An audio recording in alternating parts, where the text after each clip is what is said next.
बस यही चल रहा है। चेहरे पर शेविंग बढ़ रही है और बैंक में सेविंग घट रही है। किसी ने मुझसे पूछा, इस बार इतनी दाढ़ी क्यों बढ़ा ली? मैंने कहा, इस बार तिनका ज्यादा बड़ा है। इन 11 महीनों में मैंने भगवान से केवल एक ही प्रार्थना की है, भगवान बस टीका आने तक टिकाए रखना। इन 11 महीनों में इतना काढ़ा पी लिया, इतना काढ़ा पी लिया कि अंदर बैठा वायरस भी निग्रो हो गया होगा। कोरोना का डर ऐसा था कि कुछ भी टच करने के बाद मैं 10 मिनट तक साबुन से हाथ धोता था, फिर साबुन को 10 मिनट तक सैनिटाइजर से धोता था, फिर सैनिटाइजर की बोतल को 15 मिनट तक फिनाइल से धोता था। और बाद में तो डर इतना बड़ा कि एक हाथ से दूसरा हाथ टच हो जाता था तो मैं सैनिटाइजर से हाथ धोता था। आप बताइए, क्या कभी इंसान ने सोचा था एक दिन ऐसा भी आएगा जब लीवर से ज्यादा अल्कोहल हथेलियों को मिलेगा? आप डर की हद देखिए। मैं सर्फ के पैकेट को पहले सर्फ से धो रहा था।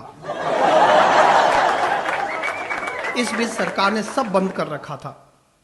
ब्यूटी पार्लर तक बंद थे। घर वाली ज्यादा डरावनी दिखने लगी।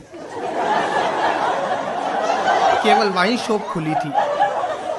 मास्क पहनकर बाप और बेटा एक ही ठेके से दारू खरीद रहे थे। एक शराबी दारू खरीदने गया और गटर में गिर गया। मैंने पूछा, कैसे गिर गया? बोला, 20 सड़क पर गटर था और उस पर ढक्कन नहीं था। मैंने गलती से उसे सोशल डिस्टेंसिंग का सर्कल समझ लिया। और आपने देखा होगा, जिस दिन वाइन शॉप खुली उसके अगले ही दिन यूपी जाने वाली ट्रेन उड़ीसा पहुंच गई। मई जून में जब कोरोना अपने चरम पर था, तब मेरे 10 साल के बेटे ने मुझसे कहा, पापा गर्मी की छुट्टियों में नानी की याद आ रही है। मैंने कहा, सो जा बेटा, इस समय पूरे देश को नानी याद आ रही है। अच्छा, अपना देश तो है ही बड़ा विचित्र। बीमारियों का इलाज भी टोने टोटके में ढूंढता है। मेरे पास के मंदिर में कोरोना का झाड़ा तक लगने लगा। बताइए, कोरोना का झाड़ा। मजे की बात यह थी कि जो झाड़ा लगा रहा था वो मास्क पहने हुए था।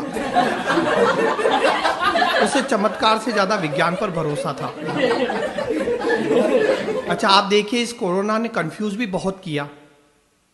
आप देखिए, जब मार्च में कोरोना आया तब सरकार ने कहा, हमें कोरोना से लड़ना है, डरना नहीं।